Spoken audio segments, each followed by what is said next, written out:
네, 우리나라엔 약 3만 8천 개의 벤처 스타트업 기업들이 활동하고 있습니다. 지난해 전체 벤처 기업들의 총 매출액은 200조 원을 약간 넘어선 정도였는데 삼성전자 한 개 기업의 매출액이 250조 원을 넘으니까 기업의 규모로만 보면은 아직은 미미한 수준이죠.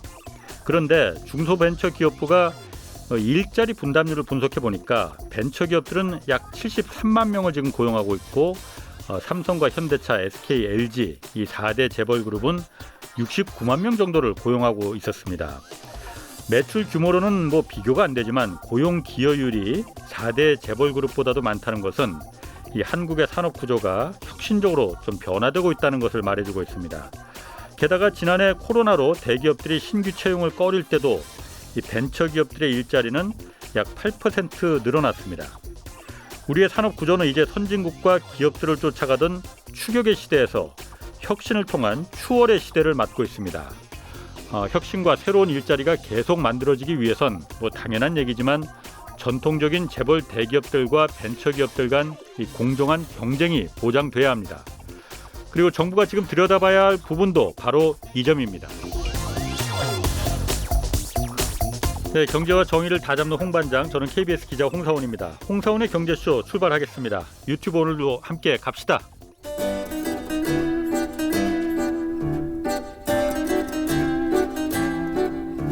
얽히고 설킨 국제경제는 이분이 제일 잘합니다. 서울에서 지구를 바라보는 신환종의 세계경제 리포트. 네, 최근 미국 금융시장 중심으로 증시가 큰 폭의 지금 조정을 받을 것이라는 얘기 계속 나오고 있습니다. 또 스태그플레이션 가능성도 좀 짚어보겠고요. 그리고 아울러서 중국과 러시아가 양국 간 무역에서 이제 달러 쓰지 말자 이렇게 합의를 했다는데 이 의미도 좀 살펴보겠습니다. 신환종 NH투자증권 리서치센터장 나오셨습니다. 안녕하세요. 네, 안녕하세요. 오랜만에 나오셨습니다. 네네. 자주 좀 나오시지. 그렇게 되네요. 기다리는 분들이 많습니다. 아닙니다. 자, 먼저 미국 금융시장부터 좀 한번 볼게요. 네. 월가를 중심으로 해서 지금 증시가 큰 폭으로 곧 조정을 받을 것이다 이런 그 경고 나오고 있습니다. 어떻게 보십니까? 근거가 좀 있는 얘기인가요? 일단 그 테이퍼링에 대한 그 부담이 높아지면서 그런 얘기들이 나오는 것 같고요. 경기가 피크를 치고 좀 둔화되고 있는 가운데 여기다가 그동안 풀었던 이제 유동성도 회수한다고 하니까 이렇게 잠근다고 하니까 이러한 걱정이 지금 높아지고 있는 것 같긴 합니다. 그동안 지금 주가가 많이 올랐던 건 사실이고요. 그렇죠. 우리나라는 올해 거의 박스였지만 미국 S&P 500은 계속해서 신고점 그렇죠. 치고 좀 조정받는 상황인데요. 8월까지도 계속 그랬었어요. 네, 근데 엄청 떨어진다 그러기보다는 조정받고 갈 수 있다라는 생각 정도로 보는 게 낫지 않을까 싶은데요. 너무 그 테이퍼링 자체는 일단 우리가 많이 알고 있고 2014년과 14년과는 좀 다른 상황이다는 것들은 다들 인식을 하고 있는 가운데 너무 높아진 그 밸류에이션에 대한 어떤 부담감으로 조정은 좀 나올 수 있을 것 같긴 한데 그렇다고 너무 그 좀 우려를 갖는 거는 조금 아니다 싶기도 합니다. 그러니까 많이 폭락하거나 그럴 가능성은 좀 너무 나간 거고 그냥 조정 정도로 보면 된다 이거. 작년에 우리가 이제 코로나로 인한 어떤 아주 심각한 위기 상태를 봤고요. 그리고 아주 많이 달려왔잖아요. 그러니까 긴 사이클 측면에서 보면은 작년에 거의 디플레이션 상태에서 이제 회복으로 갔다가 작년에 마이너스 나왔던 그 성장이 올해는 엄청 플러스가 나왔을 거 아닙니까? 그렇죠. 기저효과로. 내년에는 정상으로 돌아가겠죠. 그렇죠. 그러면 그러니까 재작년에 예를 들어 마이너스 10몇 프로 나왔다고 한다면 올해 막 그래서 플러스 10% 나왔다고 한다면 내년에는 옛날처럼 원래 정도의 수준으로 2%, 3% 그 정도 나올 수 있겠죠.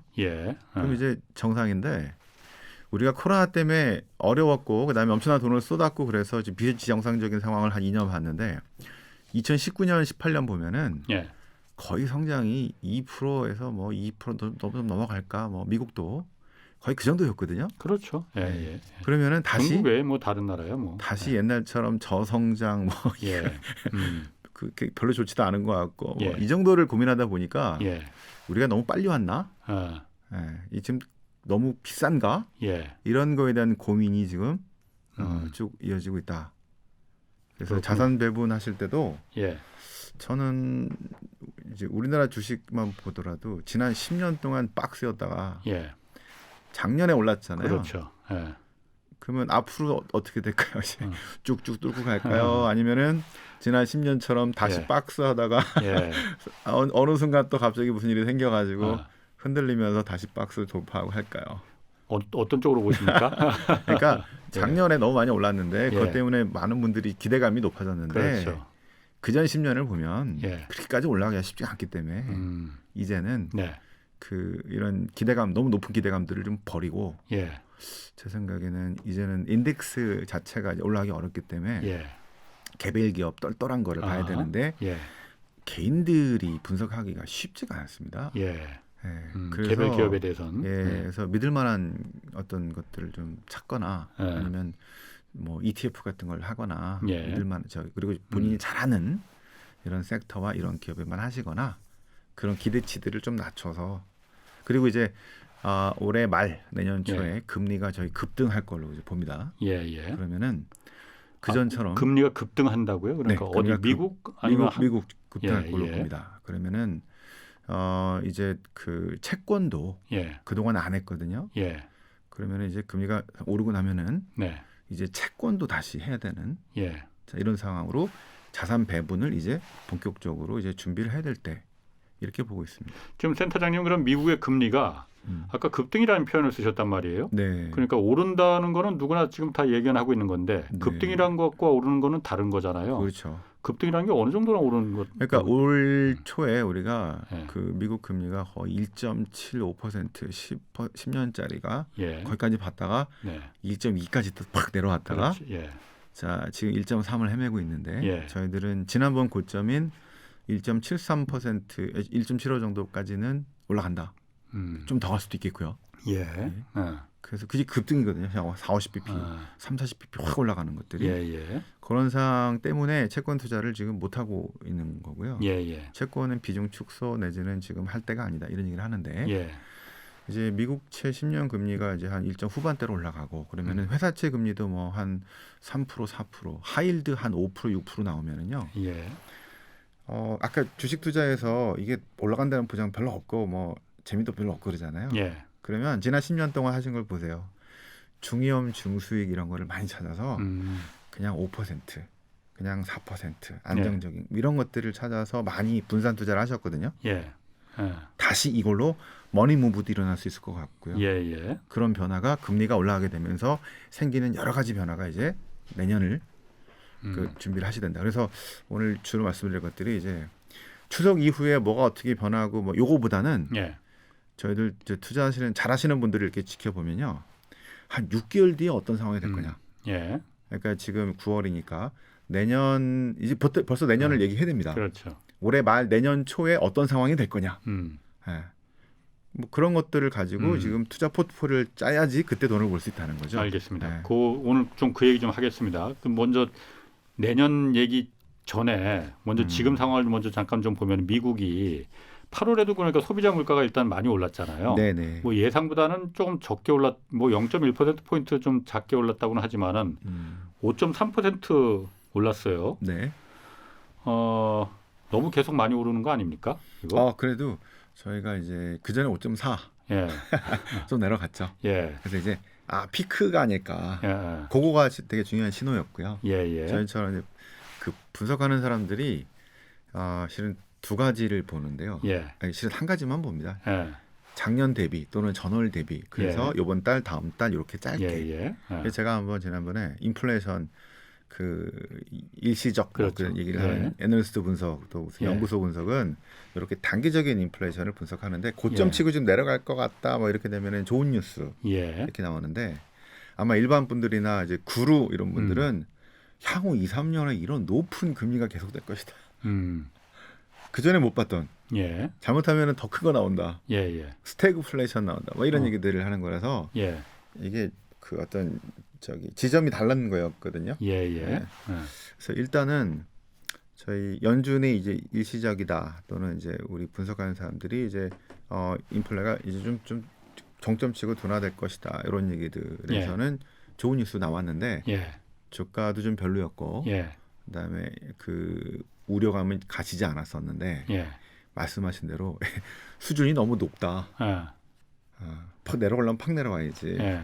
그리고 이렇게 잠깐 내려와서는 이거 상당히 오랫동안 이렇게 5.3%라는 5%가 넘어가는 물가가 이게 상당히 오래 계속 돼 있구나. 지금 벌써 몇 달째 계속되고 있잖아요. 몇 달째 계속 돼 있구나. 그래서 고점 치고 내려오긴 하는데 예. 저희 생각에는 내년에도 예. 상당히 높은 인플레이션이 이제 물가 상승률이 있을 가능성이 높아서 예. 그래서 이제 테이퍼링을 시작해야 될 것 같고요. 예. 금리 인상까지는 많이 남았지만 예. 그리고 이제 그전과는 다른 정도의 이런 인플레이션의 시대에 우리가 좀 적응을 해야 되는 예. 그게 지금 빠르게 다가오고 있다. 이게 지금 시장의 제일 중요한 그 어떤 부담 요인. 예. 그렇군요.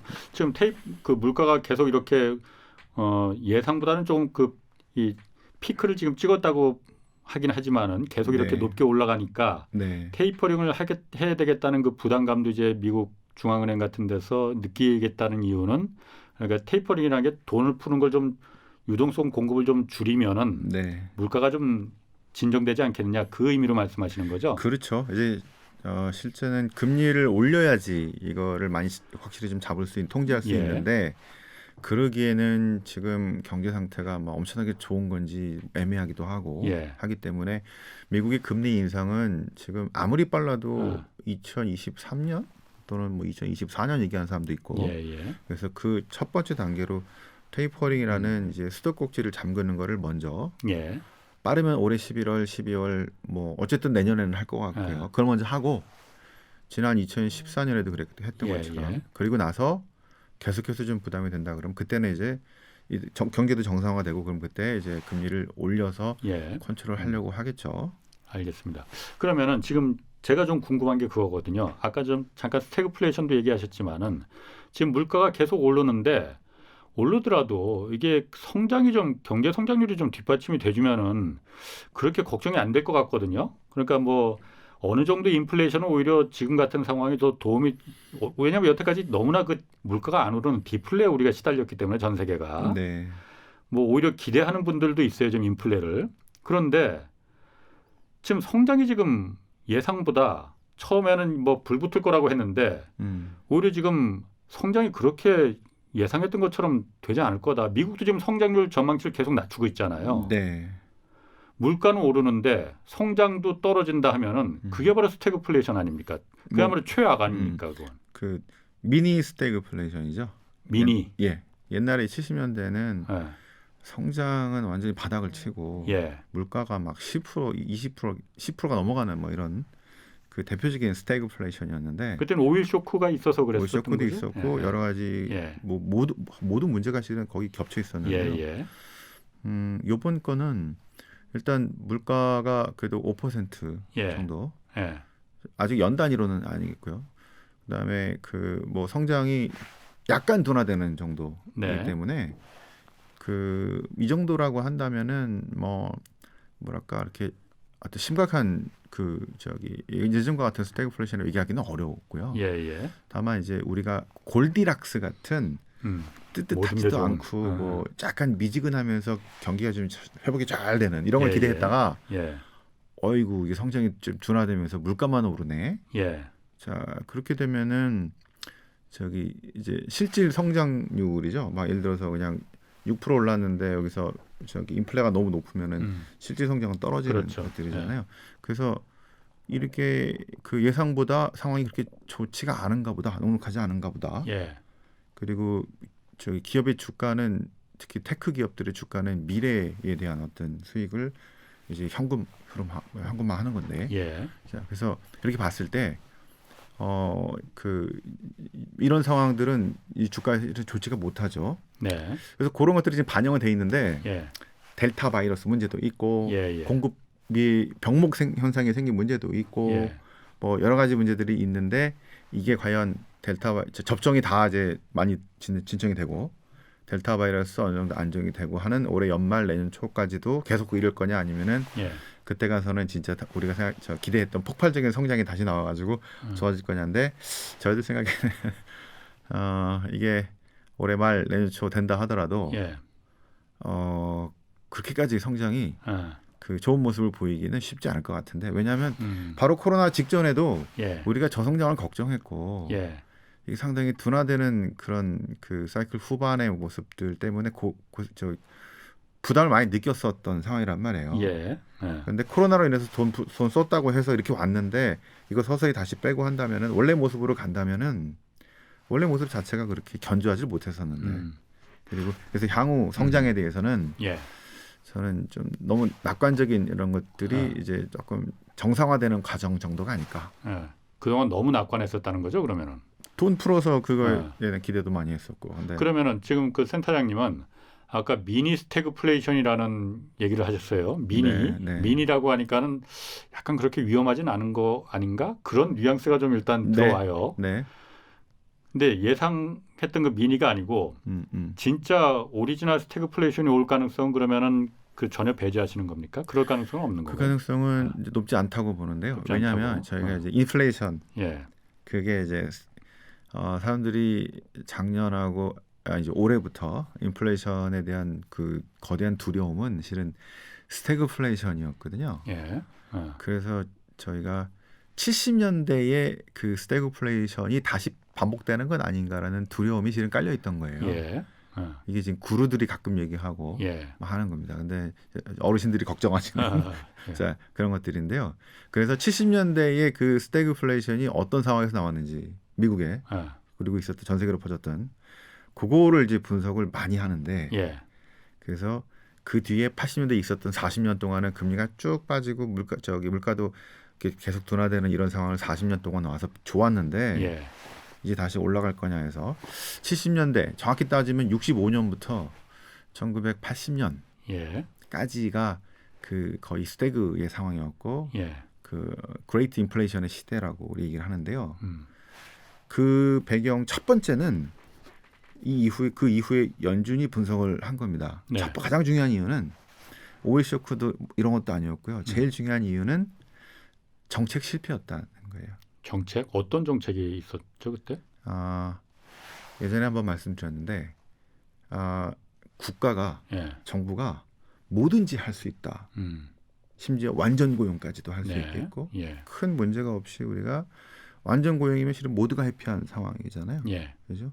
정부가 만능이다라는 좀 오만한 이런 생각을 가지고 자 1929년까지가 이제 자유방임주의 대공황 때부터 1980년대까지가 이제 케인즈주의 생각에 따른 경제 정책을 정부가 만능이라는 생각을 가지고 했잖아요. 처음엔 대공황을 어느 정도 잘 회복되기도 했고 뭐 전쟁도 겪었고 그 다음에 이제 이 사람들이 좀 무리하게 나가면서 위대한 사회를 만들기 시작하면서 재정과 여러 가지 써서 이제 복지국가도 만든다고 하면서 특히 미국이 이제 위대한 사회로 들어가기 시작한 게 65년부터 베트남 전쟁 등등으로 돈을 많이 써가면서 근데 그때 중요했던 게 물가와 실업률의 관계였었는데요. 그 실업률과 물가가 반비례한다는 거죠. 그러니까 실업률이 낮으면 물가가 좀 오를 수는 있는데 뭐 그래도 큰 문제 없다. 자, 그래서 요 생각을 가지고 사람들이 물가는 별로 중요하지 않아. 그 실업률이 제일 중요해. 고용이 제일 중요해라고 여기 집착을 했는데요. 왜 그런 판단을 했냐면 그 1965년 전부터 100년 동안 1865년부터 1965년까지 100년 동안 미국에서 인플레이션은 거의 없었어요. 전쟁 때만 1차, 2차 세계전 때전. 그러니까 이 사람들이 생각합니다. 인플레는 특이한 상황이고 전쟁 때 나는 거고 평소에는 인플레 걱정할 필요가 없어. 100년 동안 그랬으니까. 거기에다가 정부가 지금 위대한 사회 만들어야 되고 지금 우리가 이런 케인즈의 방식으로 우리가 뭐든지 할 수 있다라는 착각에 빠지면서 무리하게 이걸 계속 추진합니다. 그러다 보니까 시그널이 나와도 잡지를 못했어요. 그래서 이제 바뀐 연준 의장은 아서 번지라고는 의장은 오히려 닉슨이 그거 하는데 동조하고 되고요. 예. 여기서부터 완전 정책 실패에 들어가게 되죠. 그와 함께 그 정책의 실패라는 건 고용에 너무 집착했다는 걸 말씀하시는 거죠? 맞습니다. 예. 균형을 맞춰야 되는데 고용만 예. 왜냐하면 이제 선거도 있고 하니까 이 사람들이 예. 위대한 사회 얘기했으니까 해야죠. 자, 그런 가운데 미국이 70년대에 생겼던 문제가 근본이 이제 금태환에서 이제 탈퇴를 하게 되죠. 예. 왜냐하면 미국의 실은 위상들이 점점 약화되면서 그 달러와 금에 묶어놨던 이 태환이 깨지게 되면서 예. 달러가 엄청나게 약세가 됩니다. 그러면 수입 물가 엄청나게 비싸지죠. 그렇죠. 자, 이것도 예. 물가 상승 요인으로 갔고요. 예. 그다음에 오일 쇼크가 터지네요. 아하. 자, 이것들이 실은 그래서 내부의 경제 철학의 어떤 좀 무리한 예. 집착에 더불어서 예. 지정학적인 혼란입니다. 예. 그죠? 어떻게 보면 정치 경제적인 혼란이기도 하고요. 그다음에 그 중동에서 이제 오일 쇼크가 터지죠. 1차, 예. 2차. 예. 이러면서 공급 쪽에서 문제가 또 생깁니다. 예. 오일 쇼크 무지하게 올라가는데 그렇죠. 다시 한번 정치 실패를 합니다. 왜냐하면 여기다 대고 물가를 동결시켜 버리기도 하고요. 예. 이게 공화당이 아니야 민주당이 아니고요. 공화당이었습니다. 예. 닉슨이었어요. 아. 지금으로서는 닉슨의 공화당이 저런 것을 이렇게 생각할 수 있는데요. 그 당시는 공화당, 민주당 할 것 없이 우리는 모두 케인지안이야라고 얘기했어요. 그래서 이 사람들의 그러니까 어떻게 보면 그 당시 경제 철학의 어떤 실패였다고 볼 수 있겠죠. 예. 그래서 이제 80년대부터 볼코가 금리 올리고 했을 때 예. 레이건으로 바뀌고 했을 때부터 금리 올리고 등등 하면서부터 인플레를 잡기 시작해서 쭉 내려오죠. 예. 그래서 실은 40년 동안 금융, 무슨 주식 투자, 채권 투자 전부 다 좋았던 게 실은 이 금리가 엄청나게 내려가면서 예. 금시장이 활성화될 수 있었던 예. 일이 있었는데 볼코가 천재였기 때문에 그 금리 올려가지고 뭐 엄청난 카리스마를 통해 가지고 이렇게 된 걸까요? 아니요, 저는 그렇게 생각하지 않고요. 예. 시대가 바뀐 거예요. 예. 아까 말씀드린 케인지안의 시대, 예. 국가 중심의 시대가 그때는 금리 올리려 그러면 예. 왜 저런 쓸데없는 짓을 하냐고 마주 난리가 났죠. 예. 그러니까 못 올린 거예요. 힘도 없었거니와 못 올린 겁니다. 예. 막 욕해있겠죠. 근데 80년대 들어서는 어떻게 됩니까? 이제 효율이 더 중요하고요. 예. 신자유주의로 바뀌죠. 시장 효율이 중요하고 예. 고용은 좀 나중에 인플레 잡는 게 먼저. 이렇게 된 겁니다. 그래서 금리를 올릴 수 있는 사회적인 합의가 마련된 거예요. 그죠? 그래서 볼코가 금리 올리는 거를 허용할 수 있었던 분위기와 함께 그게 지금 40년 동안 왔는데 지금 다시 바뀌잖아요. 예. 국가 중심의 결정들이 나오면서 요것들이 다시 고용으로 가는 그렇죠. 거죠. 예. 고용이 중요해졌죠. 예. 근데 이게 너무 집착까지는 갈지는 아직 모르겠지만 아직은. 예. 근데 이런 상황이라서 과거와는 다른 이렇게 금리 물가를 올릴 수 있는 요인들이 많이 있기 때문에 예. 저희들이 좀 부담은 되는 것들이죠. 요거를 제일 두려워하는 겁니다. 예. 시장에서 아니, 국가에서 시장으로 그다음에 예. 지금 시장에서 다시 국가 중심으로 가면서 무리한 짓을 혹시 하지 않을까. 자, 이와 함께 여기서 우리가 장기적으로 이 물가를 볼 때 제일 중요한 요인들 또 하나는 아까 70년대 정치 경제적인 혼란기, 예. 지정학적 혼란기. 예. 그때 달러의 위상이 약해지면서 달러가 엄청나게 약화되면서 수입 물가 올라갔다 그랬잖아요. 달러 이제 금태환을 이제 깨면서 그렇죠. 그때 달러에 대한 그 신뢰도가 확 깨졌죠. 그렇죠. 그때 지금 이상으로 이제 달러는 끝났다. 미국의 패권 뭐 이런 얘기도 많이 나왔었습니다. 그런데 그 뒤로 좀 달라졌죠. 예. 지금도 마찬가지죠. 예. 혹시 그래서 이 인플레이션을 우리가 예상하는데도 미중 관계 같은 이제 앞으로 지정학적인 혼란들 예. 이게 그래서 만약에 달러가 상당한 타격을 받게 된다면 예. 아마 미국은 연준은 지금 독립성 얘기하고 있죠. 예. 그때는 독립이고 뭐가 없을 겁니다. 예. 달러의 위상이 약화된다면 예. 그렇죠. 그때는 뭐 비트코인이고 뭐고 뭐. 그렇지. 그래서 이게 실은 단순한 경제 문제가 아니고요. 그 당시 상황을 보니까 예. 경제적인 철학적인 그다음에 지정학적인 혼란 이런 게 아주 예. 짬뽕이 됐던 게 70년대고요. 지금은 그때하고는 다르다. 이거 지금을 그때랑 똑같다고 얘기하기는 어렵고 비슷한 것들이 있긴 있지만 그 예, 앞으로 예. 상황을 봐야겠지만 예. 그 경험이 있기 때문에 무리하게 하지는 않을 것 같은데 앞으로의 정치 경제적인 또 지정학적인 상황이 예. 잘못하면 만들 수도 있기 때문에 그죠? 그런 것들을 우리가 좀 이렇게 지켜보고 있는 상황인 거죠. 그러니까 지금 그 센터장님 이제 그 올해 얘기하셨는데 제가 들어보니까 70년대 그 악몽 같은 스태그플레이션은 여러 가지 그 지정학적인 상황 플러스 네. 오일 쇼크 그리고 달러가 굉장히 그 신뢰도가 깨져버리니까 그렇죠. 그게 이제 복합돼서 됐다는 거잖아요. 맞습니다. 정책 실패와 함께. 자, 그럼 최근에 그 달러 얘기 한번 해보겠습니다. 네. 중국하고 러시아가 네. 이런 합의를 했대요. 네. 야, 우리끼리 그 중국하고 러시아하고 무역할 때는 이제 달러 쓰지 말자. 네. 미국이 저 달러 갖고 너무 장난치니 그 달러 패권을 깨기 위해 뭐 그런 얘기는 안 했겠지만은 네. 우리끼리는 이제 루블하고 중국 위안화 이거로 이제 결제하자. 네. 이거는 결국 결과적으로는 어쨌든 달러의 패권을 그 약화시키는 달러를 좀 너무 전 세계 이 기축 통화에서 좀 지배적이니 이 약화시키자는 그런 의도가 좀 엿보이는 거잖아요. 그 의도라기보다는 예. 러시아 때문에 어쩔 수 없이 그렇게 해야 됩니다. 러시아 때문에 네. 어쩔 수 없이 네. 잘 이해 못하겠는데 러시아가 금융 제재를 받고 있어요. 미국에. 예. 야하. 말을 안 듣니까. 아. 그죠? 지금 예, 이제 예. 정부도 트럼프에서 또 바이든으로 바뀌었잖아요. 예, 예. 그래서 실은 러시아 쪽 채권 뭐 회사채 이거 사는 것도 그 막 금융 제재가 들어왔기 때문에 우리가 사기도 예. 쉽지가 않고 그래서 예. 러시아가 외환 보유고를 달러를 다 없애버렸어요. 러시아가 거의 4, 5천억 되는 그 달러 저기 외환 보유고를 그전에 우리도 달러 한 거의 대부분 달러죠. 예. 그다음에 금 뭐 이렇잖아요. 그렇죠. 미국이 자꾸 뭐라고 하니까 예. 달러를 다 없애버리고 다 던지고 유로하고 뭐 금 또는 뭐 나머지로 바꿨어요. 러시아 자꾸 그 이제 미국은 아마 러시아에 대한 그 계속 압박을 할 겁니다. 그렇죠. 뭐 예. 크림반도 문제도 있었고 지금 예. 사사건건 여러 군데서 부딪히거든요. 예. 중국만 있는 게 아니고 실은 러시아도 지금 강하게 미국이랑 부딪히고 있는 상황인데. 그러게요. 아, 외환 보유고에서 달러를 없애버렸다는 게 참 그 이해하기 힘들긴 네. 근데 힘드네요. 뭐 달러 빼도 유로화로만 하면 되니까. 예. 유로화 결제가 많고 예. 미국이랑 직접 하는 건 별로 없고 하니까. 예. 그래서 이제 고육지책으로 이렇게 해버린 겁니다. 그러니까 달러에서부터 자유롭죠. 그러니까 거래할 때 달러를 할 이유가 없어요. 그래서 중국하고한테 먼저 네, 유로화로 할래 아니면 그냥 위안화로 하자. 이제 이렇게 되는 게 이제 위안화가 점점점 무역 결제나 이런 것에 많이 쓰이니까 예. 그 저기 위안화의 어떤 국제화에 도움은 되긴 할 텐데 예. 이제 공부 못하는 애들끼리 이렇게 묶여가지고 뭐 그 해봤자 실은 이게 좀 잘하는 애들도 있고 같이 하고 해야 되는데 예. 그래서 대세에는 큰 영향은 아닌 것 같고 예.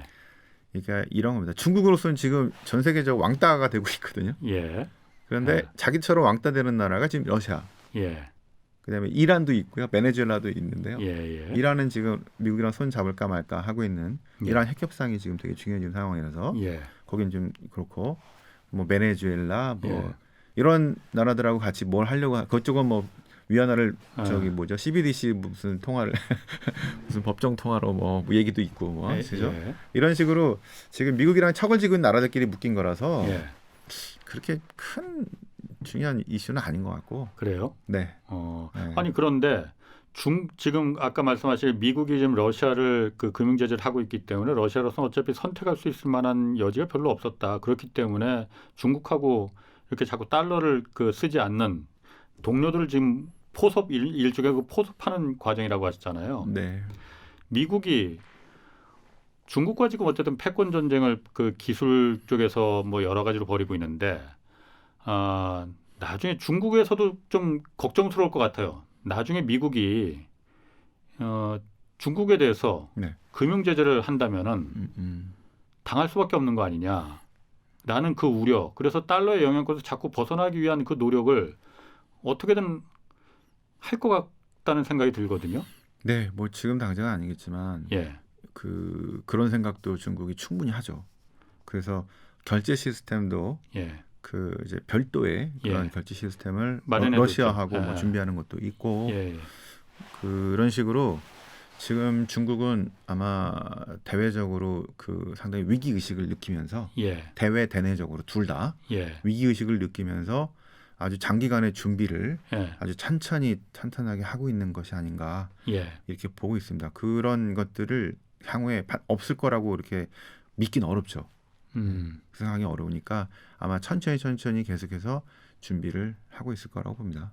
쌍순환이 그런 것들이겠고. 그렇죠. 그러니까 네. 좀 1대1로 쌍순환 이런 게 네. 지금 그 예전에 그 여기 경제쇼에 출연했던 어떤 패널 분들도 1대1로 지금 그 라인 선상에 있는 국가들이 네. 전부 다 어쨌든 중국의 영향력, 중국의 금융 그 어쨌든 위안화권으로 이렇게 통용시키기 위한 그래서 인프라 같은 것도 전부 다 위안화로만 지금 그 한다고 그러더라고요. 뭐 그런 그럴 수 부분이 있겠죠. 네. 어쨌든 약소국이라 하더라도 신흥국이라 하더라도 그런 나라들이 점차 많아지면은 미국 입장에서는 좀 불안해질 수 있을 것 같다. 저런 상태라면은 중국의 힘이 점점 커지면은 나중에 그 미국의 사실 가장 큰 핵심 이익은 달러 패권이지 않습니까? 네.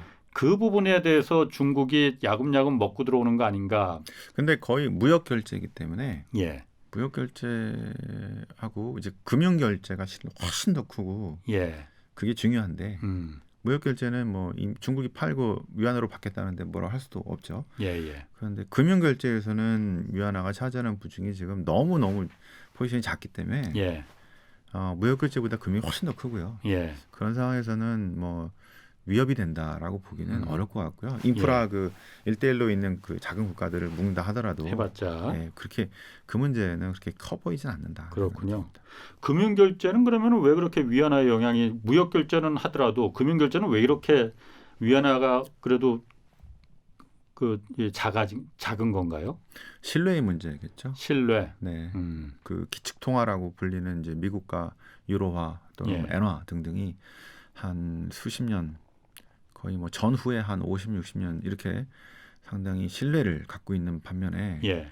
위안화는 이제 최근에 좀 힘을 받긴 했습니다만 일단 통화에 대한 신뢰가 현저히 부족하죠. 그 정하는 것도 본인들이 직접 하시고. 그렇죠. 중국 공산당 정부가 이제 직접 네, 그 제도의 문제들, 예. 경제 파워뿐만 아니라 예.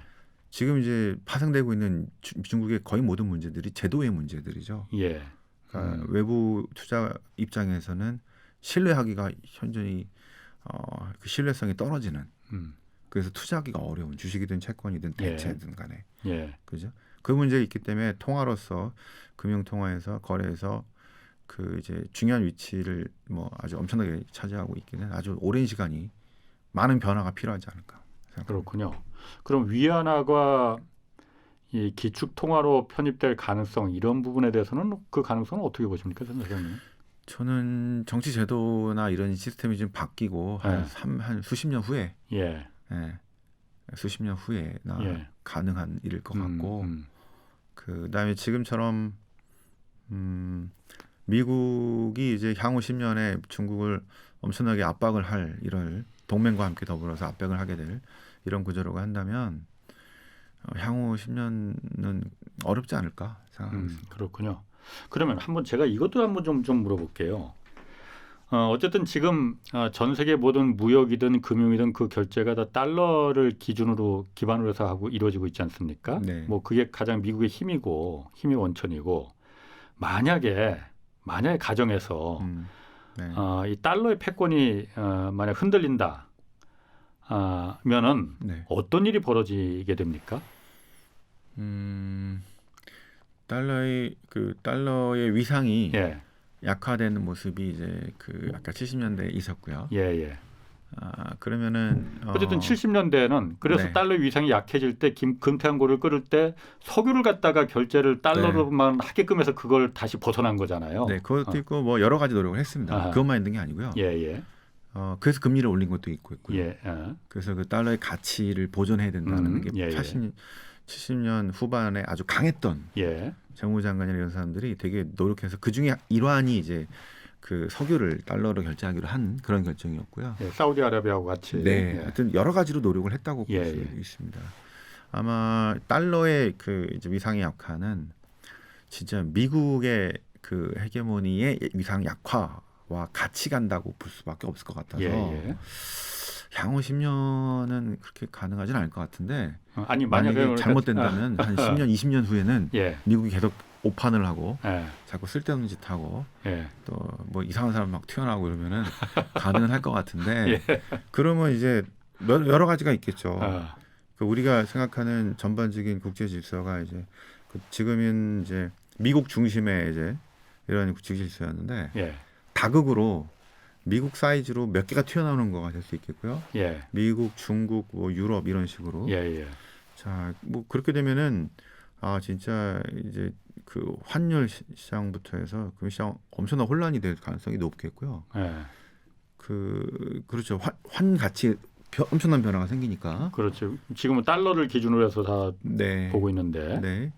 그래서 잘못 만약에 그렇게 된다면은 아마 20년대는 괜찮겠지만 30년대부터는 아주 엄청난 혼란에 휩싸일 가능성이 높겠고. 예. 그때는 진짜 잘못하면은 이게 그 싸움까지도 날 가능성들이 있을 수 있죠. 싸움? 패권들의 전쟁이 붙으니까 예. 다극 주먹 싸움 체제로 말씀하시는 안정되는 게 거예요? 아니고. 예. 그래서 1930년대가 그런 모습들이었잖아요. 예, 예. 영국에서 미국으로 넘어갈 때 예. 미국은 준비가 안 됐고 영국은 능력이 안 됐고 예. 그래서 이런 그 환율 파운드를 계속 유지하려고 하다가 절하시켜버리고 하면서부터 싸움도 나고 했었던 그렇죠. 이슈가 있어서 예, 예. 아마 뭐 상당한 혼란들이 날 가능성이 있기 때문에 그러니까 경제적인 혼란뿐만이 아니고 어떤 무력적인 그 혼란 같은 것도 배제할 수는 없겠죠. 예. 예. 지난 그 그람 앨리슨의 예정된 전쟁에서 예. 그런 패권들이 부딪혔을 때는 항상 전쟁들이 꽤 많이 있었던 모습이 있어서. 예. 그럼 지금 그냥 세계가 조용하고 평온하게 지내려면은 지금처럼 뭐 약간 좀 더럽고 치사하지만 그냥 달러가 그냥 패권을 잡고 있는 게 그냥 나은 겁니까? 그거는 우리 원하는 대로 가지 않을 수 있을 것 같고요. 예. 예. 그러니까 서로 그러니까 더 좋은 시스템을 만들려고 하는 경쟁들에서 그 미국이 계속해서 유지를 한다면 예. 그러면은 이 시스템이 계속 갈 수 있겠고요. 예. 만약에 다른 쪽이 그러니까 그 미국의 시스템이 이제 자체에서 붕괴하게 된다면 예. 그리고 다른 어떤 대안들이 나오게 된다면은 엄청난 그런 변화를 겪을 수밖에 없겠죠. 예. 예. 그래서 이제 저희가 이제 경제 문제를 볼 때도 실은 사회 문제 예. 같이 하시잖아요. 그래서 그다음에 정치적인 문제, 지정학적인 문제를 동시에 보면서 예. 그 분석을 하는 이제 이런 상황으로 아주 어렵게 바뀐 겁니다. 그렇군요. 뭐 센터장님 나오셨으니까 어쨌든 최근에 가장 그야말로 드라마틱한 사건이 아프간이었어요. 아프간에서 탈레반이 그 갑작스럽게 이제 정권을 잡은 거 하며 네. 또 미군이 정말 저렇게 도망치듯 정말 창피한 모습을 보이면서 저렇게 할 줄은 정말 꿈에도 생각 못했거든요. 네. 이게 어쨌든 국제적인 정치의 지형의 변화, 이게 그 지역이 어쨌든 아프간이라는 지역이 지정학적으로도 매우 중요한 지역이잖아요. 중국도 얽혀 있고. 네. 이게 국제 경제는 어떤 좀 변화를 좀 가져올 수 있나요? 아프간 사태로 인한 직접적인 그 금융시장 영향은 예. 거의 없었다는 게 일단은 맞는 것 같긴 한데요. 예. 간접적인 영향들이 되게 중요한 게 맞습니다. 예. 그러니까 일단 아프간이 진짜 중요하냐? 미국한테. 예. 제 생각에는 아프간은 미국한테는 그렇게 중요한 나라는 아니었던 것 같아요. 지난 역사에서 봤을 때. 중요하지 않은데 그 20년 동안 못하러 싸웠어요. 그러면. 그러니까 그게 문제입니다. 예. 근데 그 전에 왜 중요했냐면은 예. 영국과 미국이 실은 비슷한 라인으로 본다면 러시아, 소비에트가 남하하는 걸 저지하는데 예. 되게 중요한 요충지였다고. 예. 완충 역할. 인도로 넘어오는데 남부로 자꾸 넘어오는 거를 막는 중요한 지역이기 때문에 예. 친미 정권, 친영국 정권 이런 게 되게 중요했던 예. 그 정도 역할이었던 거죠. 예. 그런데 그래서 예전에 소비에트가 아프가니스탄 전쟁했을 때 탈레반의 전신인 무자헤딘과 이슬람 순위파 그 전사들 지원했던 사람들이 미국이었잖아요. 예. 람보도 한번 나오고. 근데 90년도에 이제 친소 정권 붕괴하고 이제 탈레반 되고 90년도는 미국이 패권이죠. 예. 혼자. 그리고 있는데 91년 이제 2001년 9월 1일 때 보니까 빌딩이 붕괴했는데 9.11이죠. 여기 보니까 사우디 애들이 자기 동맹 애들이 그 문제를 일으킨 이 사람 중에 3분의 2가 사우디 애들이었다는 거예요. 예. 그래서 그때 미국의 안보의 개념이 완전히 바뀌어요. 그 전에는 어떤 국가였거든요. 국가를 어떤 세력 균형을 맞춰서 이제 아니면 누르 억압하거나 압박을 하거나. 그런데 그러니까 저기 뭐 중국, 독일, 일본, 소련 뭐 이거였는데 9.12 이후부터는 국가가 아니고요. 국가 밑에 있는 단체, 테러 단체죠. 예. 여기까지 이제 안보의 개념이 확대되면서 이게 문제다.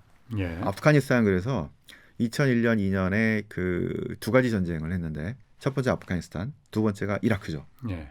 아프가니스탄 그래서 미국의 이 중동 정책의 그 전에는 뭐 석유자산 회복, 이스라엘 안전 확보, 러시아 남아 저지 막 이런 거였다가 2000년 들어서 바로 20년 전에 어떻게 바뀌냐? 첫 번째가 테러 집단 괴멸.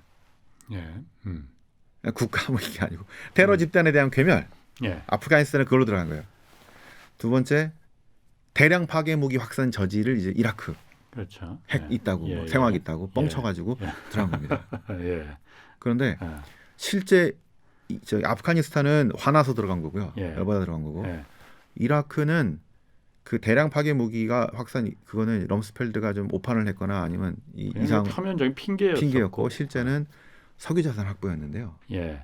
그때 2001년에 미국의 국가정보국에서 우리가 지금 석유 생산이 점점 줄어서 자급이 안 된다. 이제 점점 의존도가 자급 떨어지면서 중동의 의존도가 무지하게 높아진다라고 예. 리포트를 잘못 냈어요, 실은.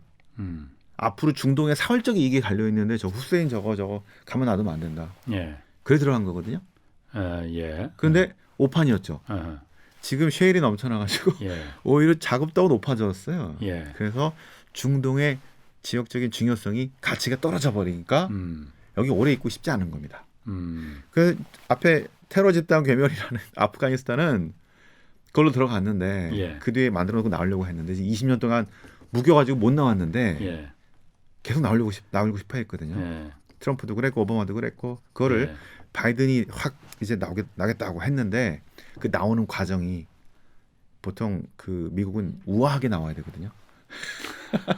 우아하게 나왔다는 표현을 써요. 매우 우아하지 못했죠. 네. 아. 베트남 전쟁도 자기들은 우아하게 나왔다고 얘기를 하는데 이번은 우아하지 못했어요. 예. 그죠? 트럼프가 욕할 정도로 되니까. 예. 그래서 이게 지금 바이든 정부한테 그 리더십에 타격을 좀 줄 것 같습니다. 그러면 바이든 정부가 지금 해야 되는 게 많잖아요. 예. 부채한도 문제도 지금 9월 저 의회 다시 나오게 되면 해야 되고 뭐 좀 있으면 뭐 그거 안 되면 인프라. 공무원들 월급도 못 준다고. 지금 인프라도 지금 다시 예. 추진해야 되고 그다음에 여러 가지 뭐 빅테크 규제도 해야 되고 예. 자, 할 거 많습니다, 지금. 예. 그런데 지금 21세기의 탈레반이 하는 짓을 보니까 저런 야만 상태를 만들어 놓고 20년 동안 도대체 뭐하고 나온 건지 자, 이런 비난을 예. 한꺼번에 받게 되니까 예. 리더십의 상처를 받으면 이 리더십이라는 게 참 그 이번 사태 이후로 전후로 50%에서 지지율이 떨어져 버렸거든요. 예. 그렇죠. 자, 이게 지금 올해 말 또는 내년 중간 선거에 영향을 어떻게 미칠지가 지금 난감한 상황인데요. 예. 예. 자, 그래서 그런 식으로 미국 정부가 지금 추진해야 되는 정책을 추진력을 약화시킬 가능성들이 간접적으로 미치는 게 하나가 있겠고요. 예.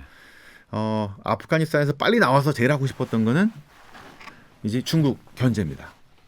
앞으로 중국 견제에 올인하겠다 하는 거죠. 중국 경제는 지금도 계속 하고 있었잖아요. 그런데 피봇 투 아시아라고 하죠. 힐러리 클린턴이 얘기했던. 예. 그러니까 이렇게 해서 농구할 때 이게 확 돌아가지고 가는 거잖아요. 예. 근데 발이 여기 빠져 있어요. 아프간에 중동에 빠져 있는 거예요. 예. 그러니까 이거 빼고 싶었는데 이번에 예. 확 다 뺀 거예요. 아. 빼면서 이제 예. 중국 중국 견제를 하는데 그러면서 노렸던 거 하나는 미국이 경찰 역할을 어느 정도 그 중동에서 했기 때문에 예. 21세기 초반에 테러가 아주 난리 났었거든요. 엄청났거든요. 러시아도 그렇고 각국이 테러 때문에 엄청나게 힘들었습니다. 예. 기억나시죠? 근데 이게 실은 미국이 거기서 뭐 경찰 한다고 해서 그나마 좀 잠잠했었는데 이게 이제 뚜껑을 완전 열어버린 거죠. 그러면 일단 주변에 있는 나라들이 상당히 어려울 겁니다. 제 생각에는 러시아도 위험하고요. 다시 예. 중국 말할 것도 없고요. 예. 그러니까 이슬람 사람들이 중국에 대한 생각 별로 안 좋습니다. 중국 사람들 별로 안 좋아해요. 이제 그 위구르 문제가 예. 탈레반의 문제가 아니고요. 거기서 있는 이제 여러 가지 무장 단체들, 이슬람 무장 단체들이 어디로 튈지 모르거든요. 예. 그리고 유럽도 지금 위험할 것 같습니다. 그럼 지금까지는 미국이 그 테러 단체들의 어느 정도 그 위협을 좀 억눌러 왔었는데 그렇죠. 그 뚜껑이 지금 해제됐다는. 뚜껑이 해제된 것 같습니다. 그래서 이걸로 인한 예. 테러가 앞으로 엄청나게 많이 나올 것 같은 게 지금 제일 걱정되는 거고요. 그럼 그런 부분을 지금 미국에서도 그러면은 뭐 이게 사실 경제 문제하고 다 연결돼 있으니까 지금 얘기를 하는 겁니다. 맞습니다. 그런 부분까지 다 미국이 모르진 않았을 거 아니에요. 네. 그런데도 불구하고 발을 뺀 이유는 그 돈으로 본토는 잘 막을 수 있다는 거죠. 미국은 막을 수 있는데 예. 나머지는 어떻게 하냐는 문제가 생깁니다. 예. 다른 나라들은 실은 그 혜택을 봤던 거죠. 예. 그죠? 미국이 막 2,000조 쏟아부어가지고 하는 예. 동안에 그런 게 거기서 훈련도 안 하고 뭐 하여튼 때려잡고 했으니까. 예. 근데 지금 미국은 그 돈이면 차라리 본토 방어를 더 열심히 하는 게 낫지. 예. 그러니까 미국은 그 이제 테러 발생 가능성이 그렇게 높지 않다고 보고 있는데 뭐 날 수도 있겠죠. 근데 그 돈이면 차라리 본토를 막는 게 낫다. 예. 그러니까 거기에 저기 혜택을 받던 나머지 나라들은 바로 알카에다인가요? 그죠? IS. 아니 알카에다가 축전 보내고 막 예. 탈레반한테 축전 보내고. 그러니까 지금 이 테러의 문제와 이 거기 남아 있는 무기는요. 보수 안 하면은 그 어떻게 사용하기 어렵잖아요. 그렇죠. 예. 팔아버릴 겁니다. 그럼 이거 엄청나게 돌아다닐 수도 있겠고요. 그래서 이게 지금 당장은 아니겠지만 그래서 중국이 그 탈레반 인정하고 막 가서 뭐 한다고 그러고 했던 이유는 지금 중국이 실은 이제 골치 아프게 됐죠. 골치 아픈 건가요? 아니면 기회가 될 수 있는 건가요? 기회라기 보기는 어려울 것 같고요. 예. 저는 골치 아플 것 같습니다. 예. 그래서 미리 가서 달래놓고 예. 우리가 지금 도와준다 뭐 이렇게 하면서 예. 이러면서 지금 그런 관계들을 만들려고 예. 하는 제스처일 것 같다고 생각이 듭니다. 그렇군요.